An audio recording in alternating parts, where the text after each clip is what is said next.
estudo de hoje, ela tem como título Família na Cosmovisão Cristã. E eu não sei se todos costumam ler a lição em casa, mas eu proporia que a gente estivesse lendo pelo menos 2 vezes, pelo menos. Sabe por quê? Quando você lê a primeira vez, você leu.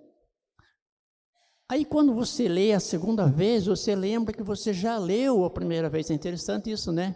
E muito prático. E com isso a gente consegue assimilar aquilo que interessa para a gente, ou então aquilo que incomoda a gente. É estranho? Não, não é. É realidade isso. Nós interessamos, ou gostamos, ou nos familiarizamos com aquilo que nos interessa. E tem o lado contrário também. Aquilo que nós não gostamos, muitas vezes nos incomoda. Mas nós, o ser humano, temos uma capacidade muito grande de julgamento. A palavra diz: se nós julgássemos a nós mesmos, seria bom. Mas nós temos uma facilidade enorme de julgarmos os outros. É curioso isso? Não. É esquisito isso. Mas é assim que funciona. E a lição vem trazer para a gente história, muita história. Sabe por quê? Porque tudo que está aqui, nós já sabemos. Certa vez eu ouvi isso de um palestrante. Ele falou: eu não tenho nada de novo para dizer para vocês aqui. Tudo que eu vou falar, vocês já sabem, só que vocês não praticam.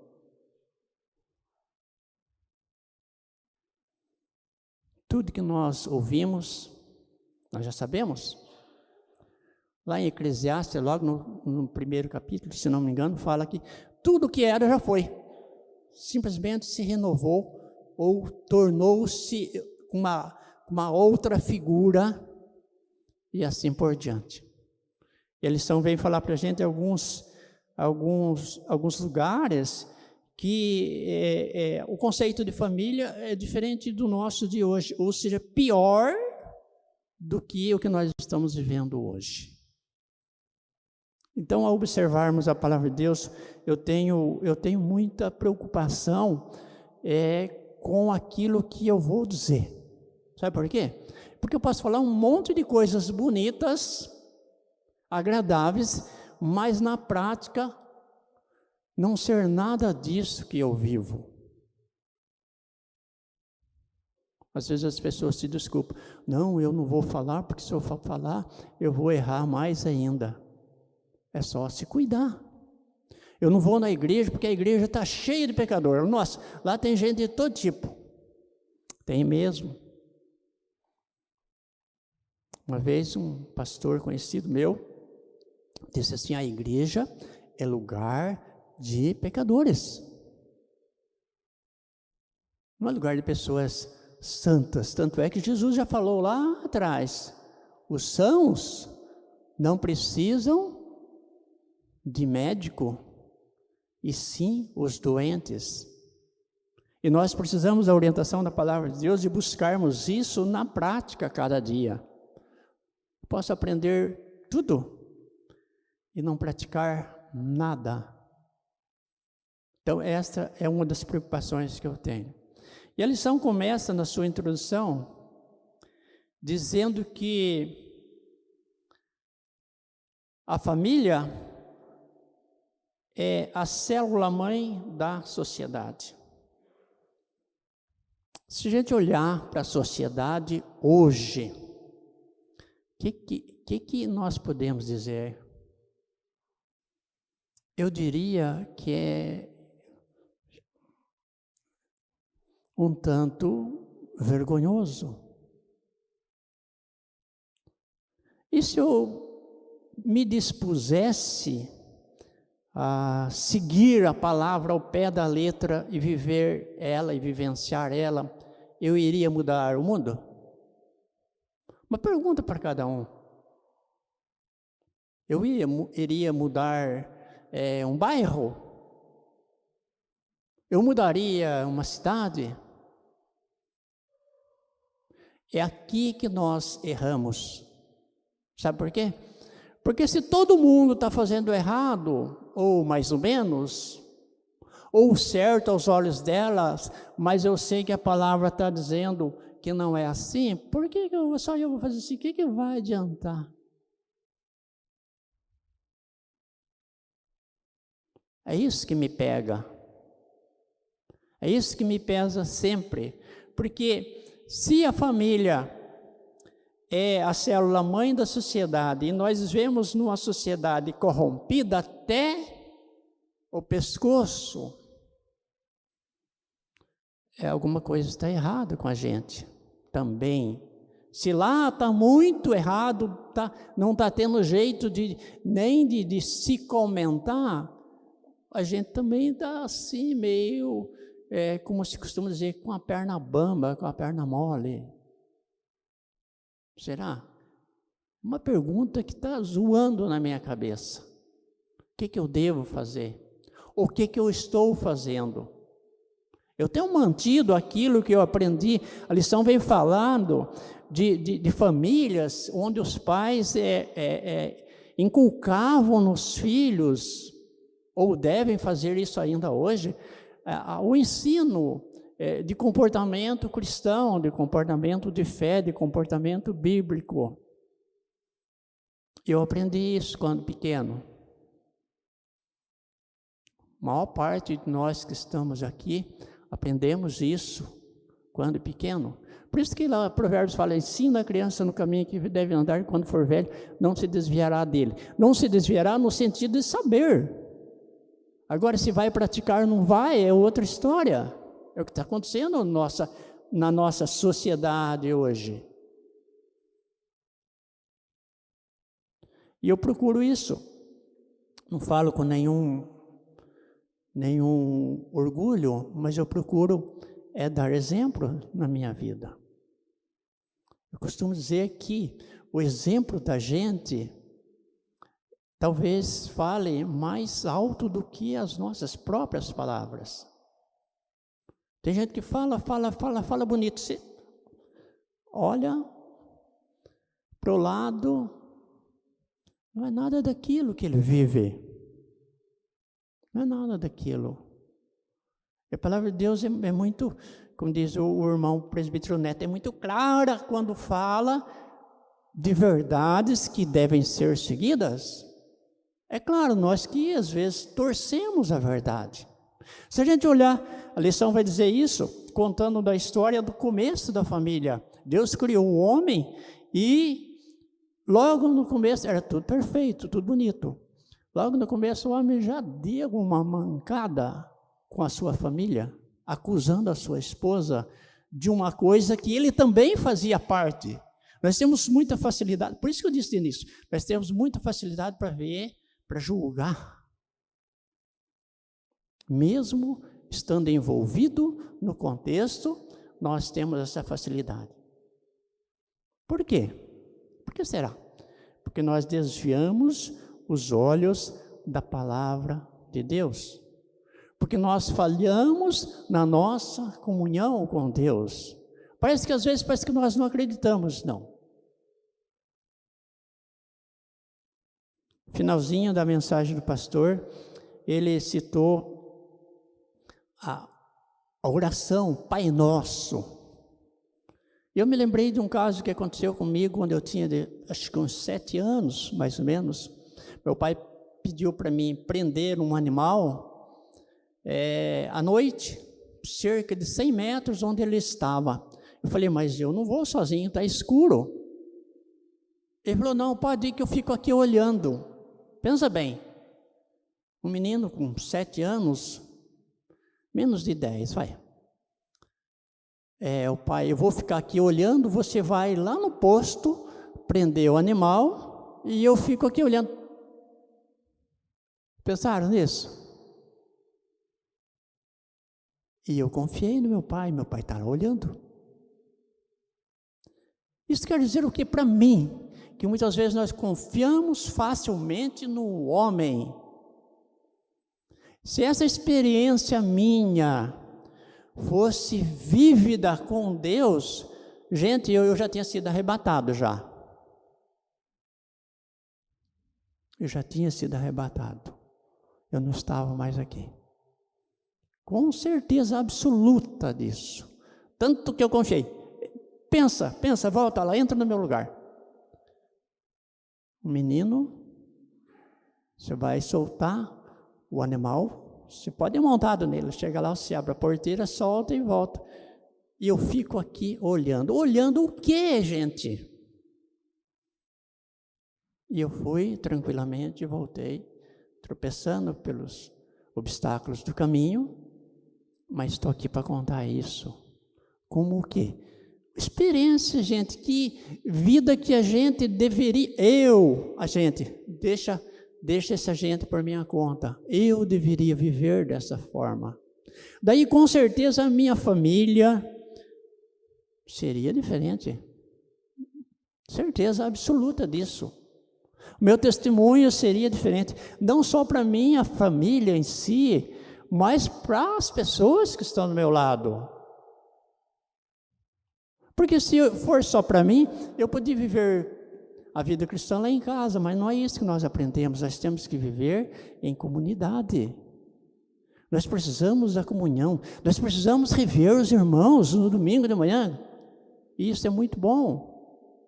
Nós precisamos disso. Foi dessa forma que Deus planejou a família, e nós somos a grande família, né? Na segunda-feira nós tivemos reunião da família, foi demais. É esse tipo de família que Deus quer de mim e espera de mim e de você. Ponto primeiro, na diversidade da família, o papel da família, a diversidade da família. O papel da família na sociedade e a estrutura familiar têm sido bastante questionados nos últimos anos. E para piorar um pouco, ela está descendo a ladeira. Se nós, os cristãos, que confiamos, que professamos a fé, que dizemos todos os dias que confiamos em Deus, que fazemos isso de forma a buscar na sua palavra, estarmos dobrando os nossos joelhos, orando pelas famílias, orando pela igreja, orando pela nação, se nós não botarmos pé firme, nós estaremos indo junto. Por quê? Lá mais para frente a lição vai mostrar que as leis muitas vezes nos obrigam a tomar decisões que contrariam a nossa fé. Qual é o nosso posicionamento aqui? Qual? O que eu faço? O que eu faço? Uma pergunta das grandes para a gente levar para casa e trabalhar em cima dela. O que eu faço? O que eu tenho feito? Como eu vou agir? Eu diria rapidamente que nós precisamos de prudência. Se formos prudentes, com certeza, nós vamos ter condições de vivenciar isso, no sentido de não fugir do compromisso, mas, digamos, lidar com isso de forma correta. Se um dia tivermos que passar por privações no nosso dia a dia, por causa da nossa fé, não sei o que vai acontecer.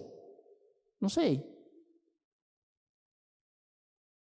Se um dia você for privado de abastecer seu carro ou de comprar um remédio por causa de um formulário a ser preenchido, como é que você vai fazer? Como que eu vou fazer? Estou perguntando para mim também. Como que eu vou fazer? E nós estamos percebendo que a lição traz por isso que eu disse que seria bom a gente lesse mais de uma vez, alguns conteúdos aqui que nos apavoram. Não nos amedrontam com respeito ao que nós já sabemos, naquilo que cremos, naquilo que estamos firmados. Mas na hora do vamos ver, onde que será que posição será que vai estar a minha fé? Vai ser capaz? Não, eu nego tudo isso. Não vou encher esse formulário não, você vai voltar para casa sem seu remédio. Você vai voltar para casa empurrando o seu carro, que é o seu meio de locomoção. Mas não vai chegar a esse ponto. Queira Deus que não. Queira Deus que não. Mas nós sabemos que as leis do país cada vez mudam para pior. Não é isso? Aqui no finalzinho do primeiro parágrafo, do primeiro ponto, ele está dizendo aqui, ó, no penúltimo parágrafo, como exemplo, a união entre duas pessoas do mesmo sexo, e vai por aí adiante. Que família é essa? Qual a visão cristã com respeito? Qual o posicionamento? Como que nós agimos como cristãos diante de situações como essa, quando a lei do país diz que não, é contrário às leis que nós professamos com respeito à nossa fé. É pesado pra caramba. É para remoer isso. No último parágrafo desse ponto 1, há cônjuges adúlteros, maridos violentos, mães manipuladoras, filhos rebeldes, esposas expressíveis, depressivas, pais ausentes, irmãos que se odeiam, etc. De fato, observar as famílias tradicionais não nos leva a concluir que tem a grande vantagem em relação às famílias alternativas de outros povos, ou dos novos modelos que têm surgido.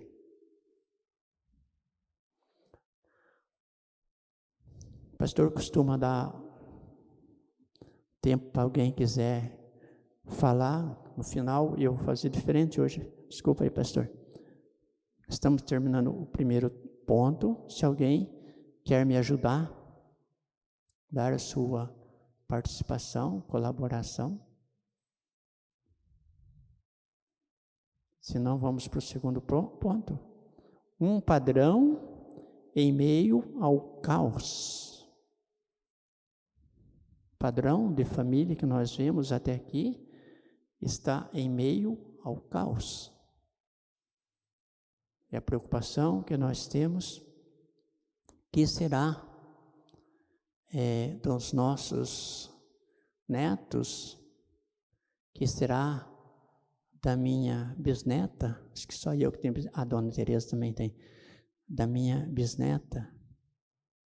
Como será que ela vai estar vivendo aos 70 anos como eu? Meu Deus! Se a ladeira continuar íngreme como está ficando,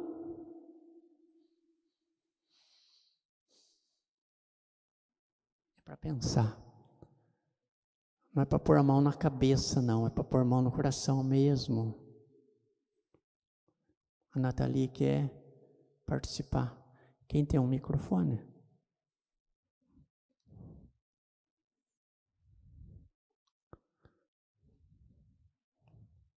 Só a Nathalie, você vai falar do primeiro ponto. Nós estamos entrando no segundo.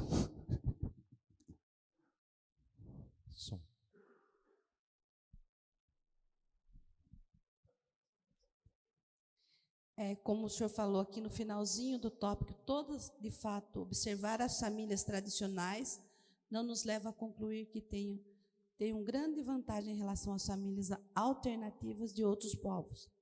E nós estamos vivenciando, principalmente nós que trabalhamos com educação, estamos vivenciando essa decadência da família. A decadência da família reflete na sociedade e reflete na escola. Nós, sexta-feira, na reunião de oração, nós estávamos falando sobre isso. O quanto a desestrutura familiar está afetando a sociedade em geral. E isso afeta na escola. O porquê que está acontecendo isso? Porque a terceirização da educação dos nossos filhos é para a escola, é para a família. E quanto tempo os nossos filhos ficam na escola? Quanto tempo os nossos filhos ficam na igreja? Essa terceirização aonde está bagunçando tudo. Não tem mais princípios, não tem mais padrões dentro de uma família. Os pais não conseguem, você vê crianças de 4 anos dominando sua mãe e o seu pai. Então, a gente se pergunta, aonde que está a falha, aonde que está o problema? Então, essa desestruturação, a falta de posicionamento, a falta de Deus mesmo, de princípios dentro de uma família.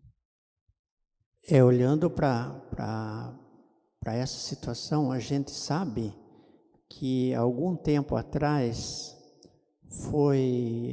a lei determinou que as crianças ficassem o maior tempo possível na escola.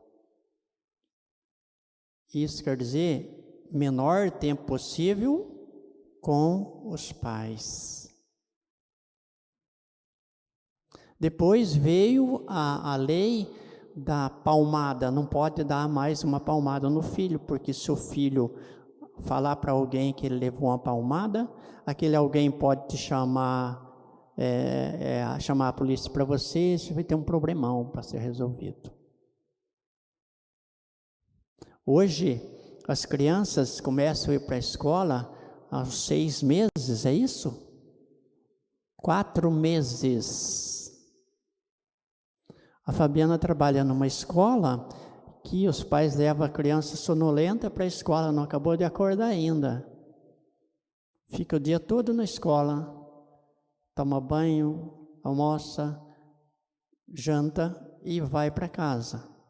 Chega em casa, vamos deixar um pouco mais difícil as coisas. O pai está tudo estressado, a mãe com os problemas do dia, a criança já está sonolenta, põe para dormir.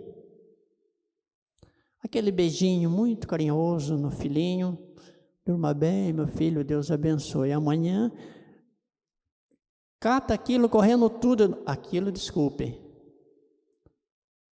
com a maior pressa do mundo, porque eu atrasei com as minhas tarefas e agora tenho que levar você para a escola, porque tá hora você tem que estar... Meu Deus. Misericórdia. Como essa criança vai crescer conhecendo o pai, os costumes do pai e da mãe? E nós, os pais, também temos culpa nisso. Por quê? Porque nós precisamos de trabalhar, nós queremos dar o melhor para os nossos filhos. Está vendo que a vida é muito difícil para nós, para todos? Se o pai não trabalhar, hoje ele não consegue cuidar dos filhos.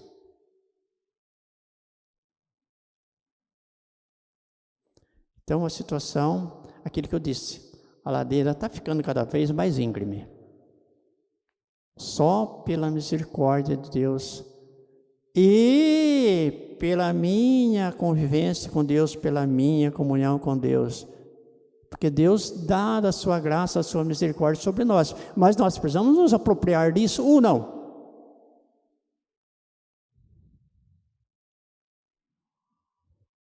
Eis que eu estou à porta e bato. Se você abrir, muito que bem. Se você não abrir, eu vou na outra porta. E assim por diante. Então nós estamos vivendo um tempo... Minha avó, ela falava assim, nós estamos no começo do fim. O começo do fim já está lá para trás já, né? Mas a gente está vendo cada dia as coisas ficando mais complicadas. E aí eu penso que, abrindo um parênteses aqui, que Deus tem um propósito nisso tudo, manter os seus firme. Quando começou a pandemia, que fechou a igreja,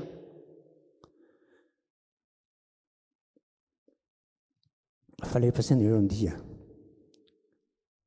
esta vai ser a hora da peneira. Algumas pessoas, eu chorei quando vi o pastor sozinho na igreja dirigindo o culto. Pergunta se essa pessoa voltou para a igreja.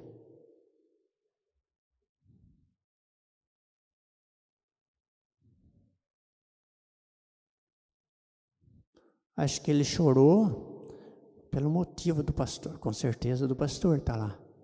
Precisava o pastor estar mais lá, acabou. Será? Muitos casos, a transmissão do culto da escola dominical foi muito bom. Agora já tem alguém achando que não é bom mais. Seria bom tirar. Pergunto, se Jardim Maringá tirar, aquele que fica em casa, que diz que assiste os cultos online, ele vai fazer o quê? Ele vai vir para a igreja? Não.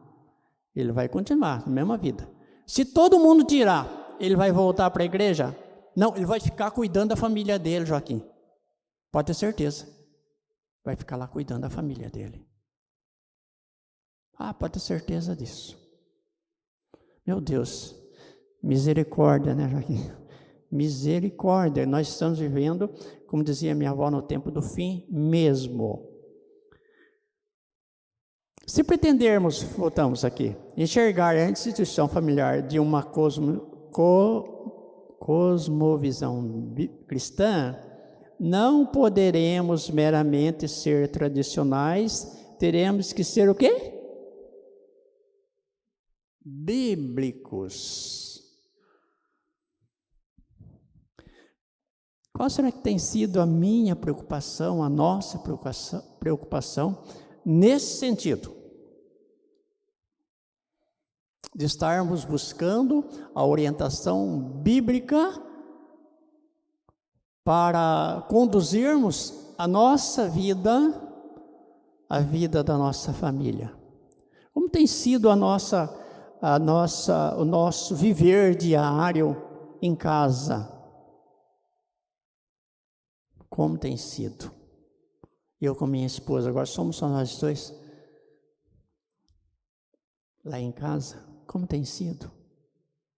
Qual a minha preocupação com ela, com os filhos, com os netos, com a bisneta? Qual tem sido a minha preocupação? Quer dizer, tem essa preocupação, existe, mas qual o tamanho, a dimensão dessa preocupação?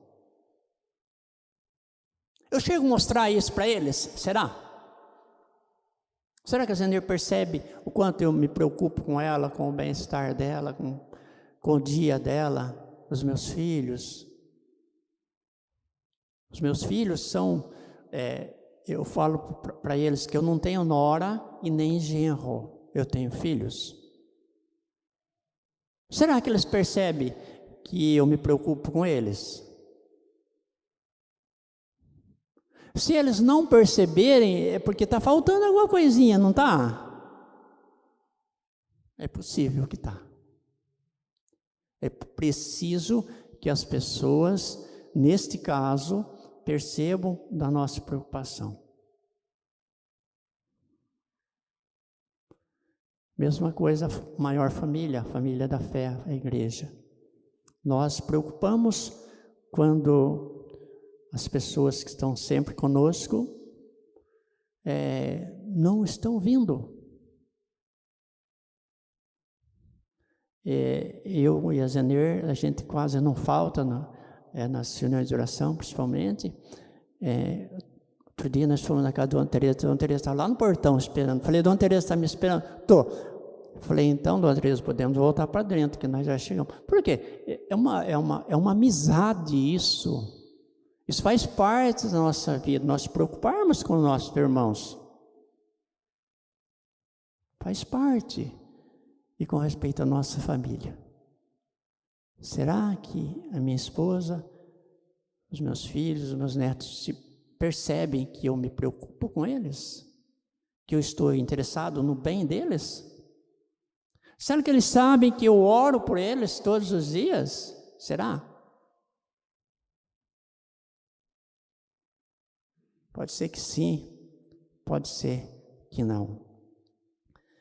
Aqui tem uma parte que eu já falei. Teremos que ser bíblicos, e a Bíblia nos conta sobre a criação e a queda da família. Começou onde? Começou lá com Adão. Adão foi criado por Deus em um estado de retidão, mas não de completude. E o próprio Deus, é o próprio Deus quem resolve o seu problema, criando Eva a partir de Adão, e apresentando-a a ele, para que se completassem, e unidos formassem a humanidade segundo o propósito inicial do Criador. Já dá para a gente perceber, né? Propósito inicial do Criador. Aí o que acontece? A família foi instituída por Deus, Deus que criou o homem e propício, necessitado de relacionamentos, especialmente com sua mulher, e que os capacitou a gerar filhos e filhas. Entretanto, como vimos na lição 2, a ordenação de Deus para as instituições sociais não é como na natureza. Ele implanta certo conhecimento natural de sua vontade no ser humano e deseja dele uma resposta obediente, que reconheça e vivencie com alegria e gratidão suas ordenanças nestas instituições. Nós já falamos tudo aqui, o contrário disso, que vem ocorrendo desde o começo. A cosmovisão cristã afirma que a família é uma instituição simultaneamente divina e humana, pois aquele padrão estabelecido por Deus no Éden precisa encontrar expressão histórica por meio da cultura humana.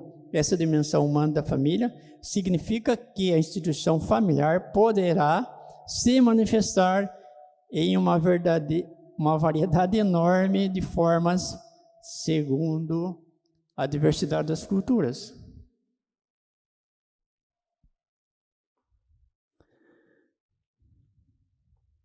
Mas isso não significa que não haja um padrão.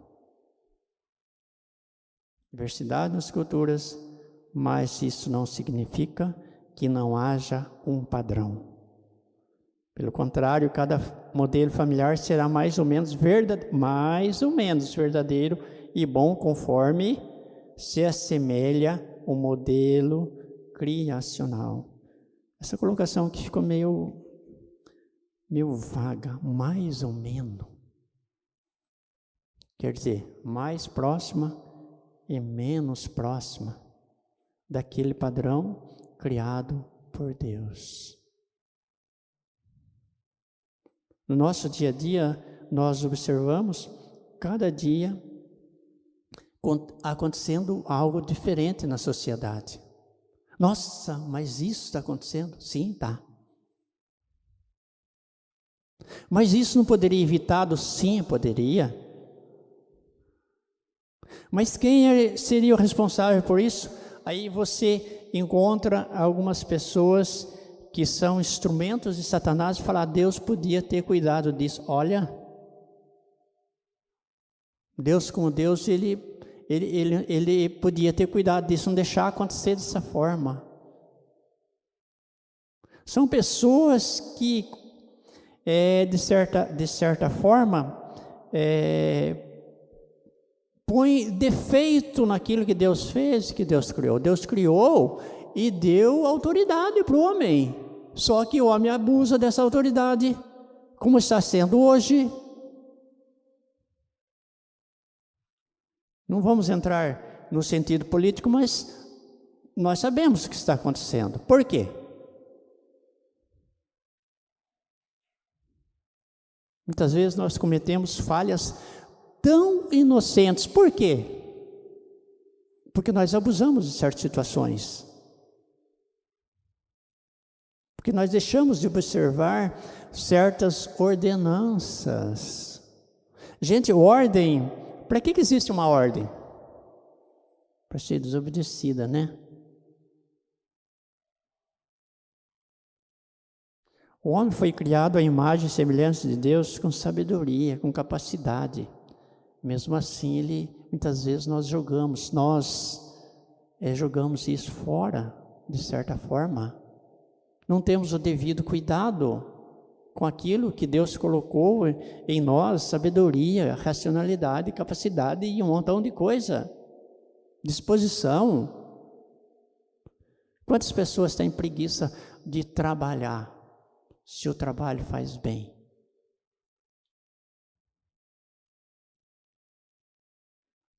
A gente ouve filmezinhos, né, com piadinhas a respeito ao trabalho.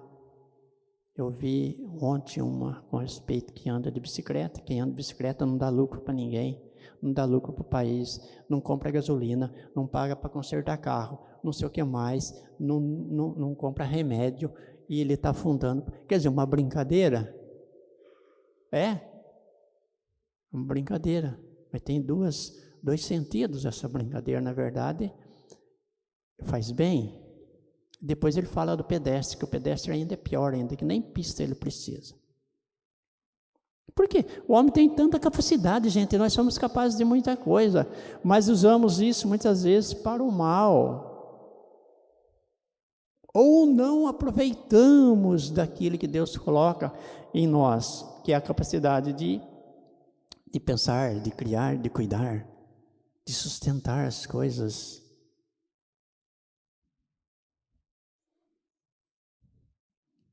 No Antigo Testamento, o povo de Israel tinha leis, costumes específicos para modelar a estrutura e os relacionamentos familiares de modo a diferenciá-los dos outros povos.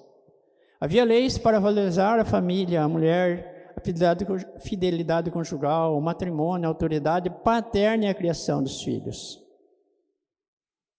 A religião deveria ser passada de pai para filho por meio de ensino no lar, talvez por isso haja tantos provérbios a respeito do filho que aprende a sabedoria do seu pai. O lar hebreu deveria ser ambiente de ensino e aprendizado a respeito de Deus e da retidão sob responsabilidade do pai. Isso era tão severo que quando alguém cometia um erro contra as leis,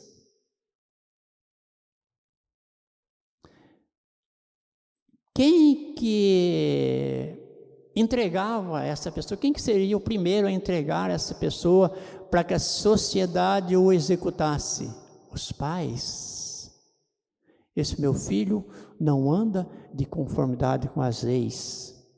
Esse meu filho é rebelde com respeito às leis que nós temos. O que era feito com ele? Isso era um exagero? Eram as leis. Aí as leis de hoje foram ficando tão leves, tão leves, tão leves, que virou a página, gente. Virou ao contrário.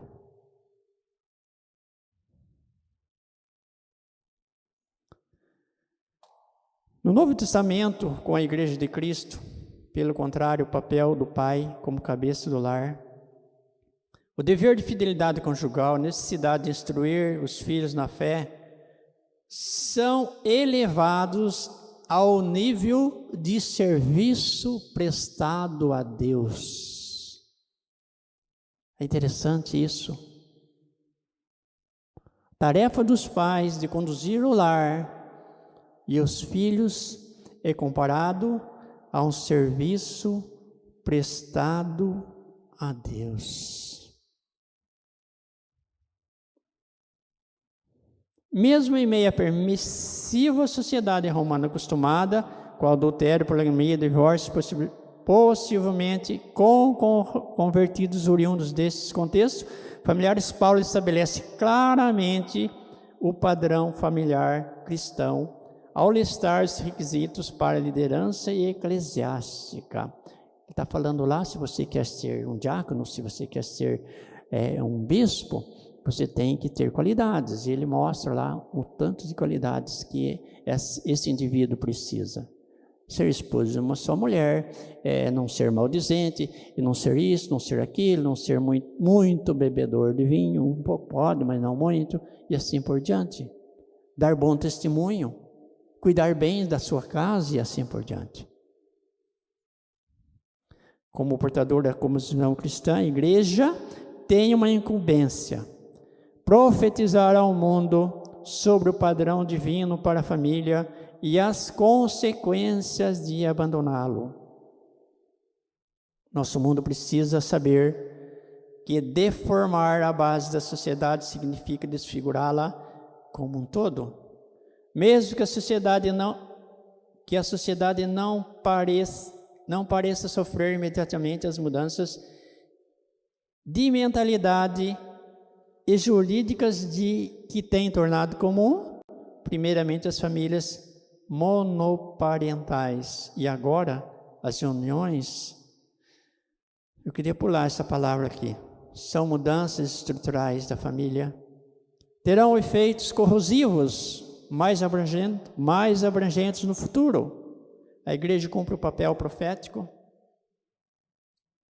não se calando diante do mal de que é feito, mesmo quando este recebe a aprovação daqueles que desprezam o conhecimento de Deus. Entretanto, não basta anunciarmos o padrão bíblico para a família, e nem mesmo é suficiente termos famílias nucleares em que pai, mãe e filhos constituem a base.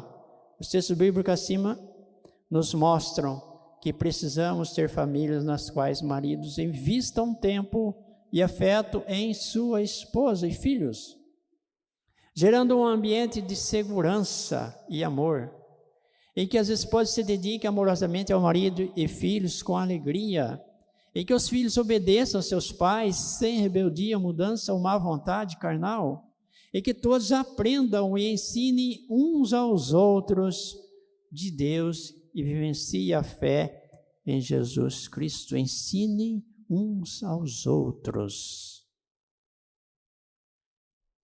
Isso é bastante bonito, mas ele impõe muita responsabilidade em cada um. Ensinar uns aos outros.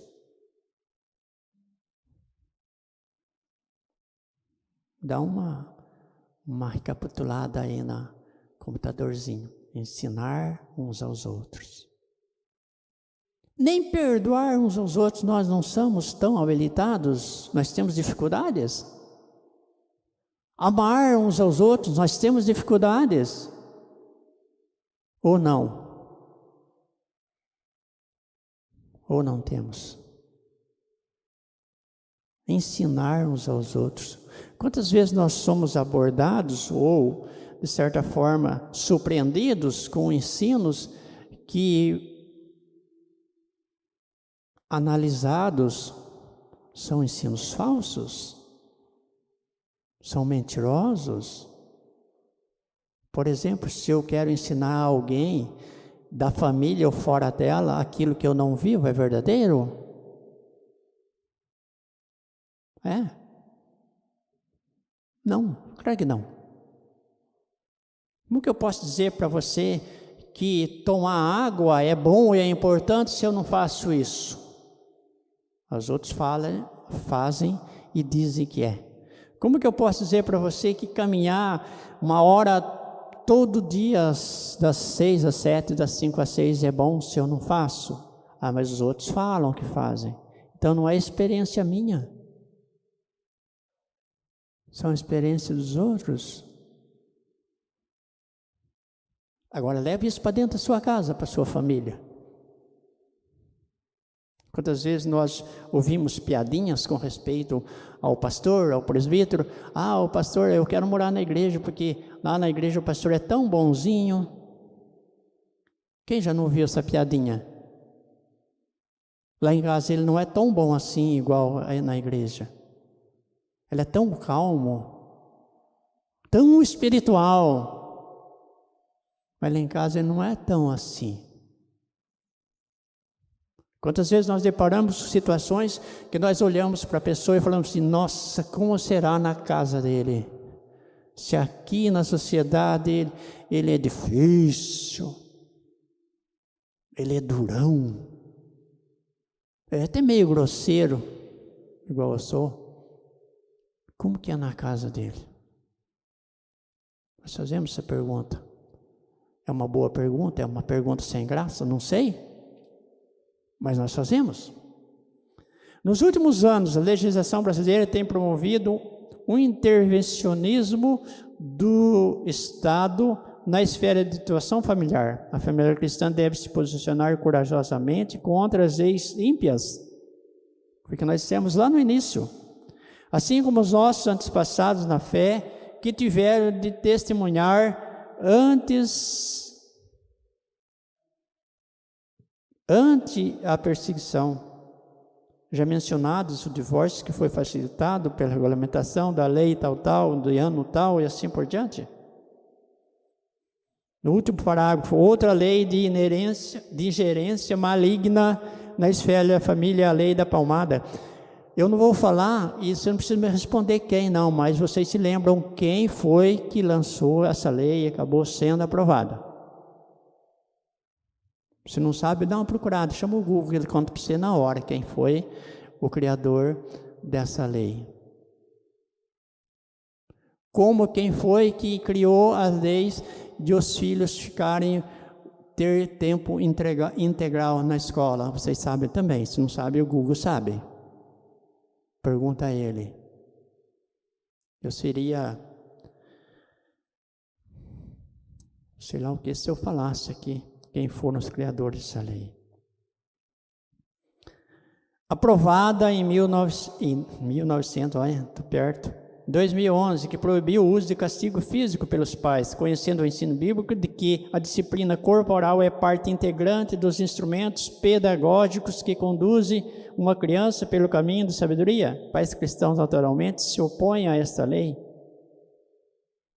não apenas para defender seu poder sobre seus filhos, mas para alertar que uma geração que desconhece uma disciplina firme em casa levará mais desordens na sociedade como um todo. Aquilo que a Nathalie tem falado quase todos os domingos.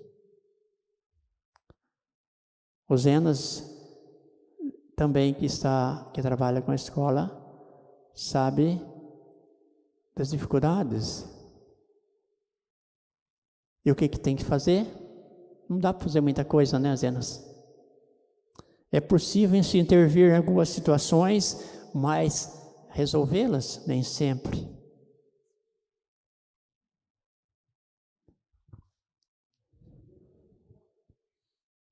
Algumas considerações que você já fez, e a gente vê dentro da palavra de Deus o que se passa. A gente volta lá no começo, lá no Éden, com o mal atacando a instituição família, né? Já tendendo ao pecado logo naquela fase inicial. E dentro dos fatos hoje que a gente vê em relação ao que você tanto falou, quando a gente pega os pequenos sendo determinados a passar determinado período do dia na escola, sendo uma instituição apolítica, né? Que recebe todos, né, que tem como principal finalidade o embasamento cultural da criança. Hoje, como você acabava de dizer, está sendo inculcado, já abrindo a cabeça dele desde pequenininho, colocando determinadas situações que são totalmente contrárias à palavra. e eles já são, assim, com aquela ideia de conviver com o diferente, né? É normal. Determinadas coisas a escola ela está aceitando porque ela é um local que recebe a todos. Então os adolescentes eles já estão com esse conceito. Pegando o gancho, né, nós temos hoje situações distintas e inclusive são a questão de ideologia de gênero. Eu trabalho com ensino médio e na escola onde eu estou, né, nós temos lá incluso no sistema aproximadamente 7 alunos, né, que nasceram dentro de um determinado gênero e hoje são outro. Não, isso diante do olho do jovem hoje é uma questão, que aquilo que ele deseja ser, ele é diferente, mas a escola recebe, né? Você tem que conviver com aquilo que... A lei, né, Zenas? É lei isso hoje. Exatamente, a lei. Então, aí o que acontece? Como você dizia, como nós ficamos nessa situação, né? Se eu afrontar ali determinada coisa, chegou essa situação, mas o garoto ele está indo no banheiro das meninas, é a situação que surgiu, né? E aí fica essa é uma questão do dia a dia, mas no geral entra em xeque inúmeras circunstâncias e justamente como a lição fala, é o posicionamento do cristão nesse momento, né? Então a sociedade, nós, né, estamos passando por ataques diários, sérios, e como você falou, é aquele momento onde a peneira ela começa a ser mexida, e determinada coisa vai ficar e outra está passando. E como fica a nossa situação, como fica o cristão com o enfrentamento dessas situações? Então é a prova a qual eu acredito que nós, em determinado momento da atual situação do mundo e nós como cristãos, vamos ter que, de certa forma, agir com embasamento assim legal, mas temos assim a concepção de que nós estamos sendo atacados, né, como família e como sociedade. Zenas fez uma colocação bacana que me ajudou e muito, Zenas. Agir de uma maneira legal, mesmo que não concordando com aquilo, mas tem que ser feito. Eu ia perguntar isso. O que fazer, como fazer nessa situação? Você escolhe, ou você age de maneira legal, mesmo discordando, ou então você age, não sei de que maneira. Pastor, não quer me ajudar, pastor? A gente já vai para a conclusão. E o seu pretendente já está chegando.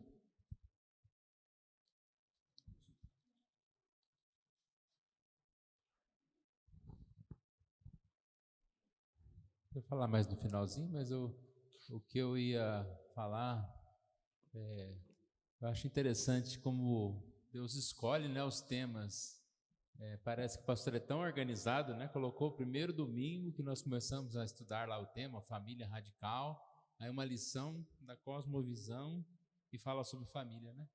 E a gente não tinha nem visto, né, que essa lição tinha uma lição sobre isso e cairia nesse dia.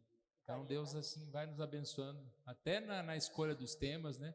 Falando conosco.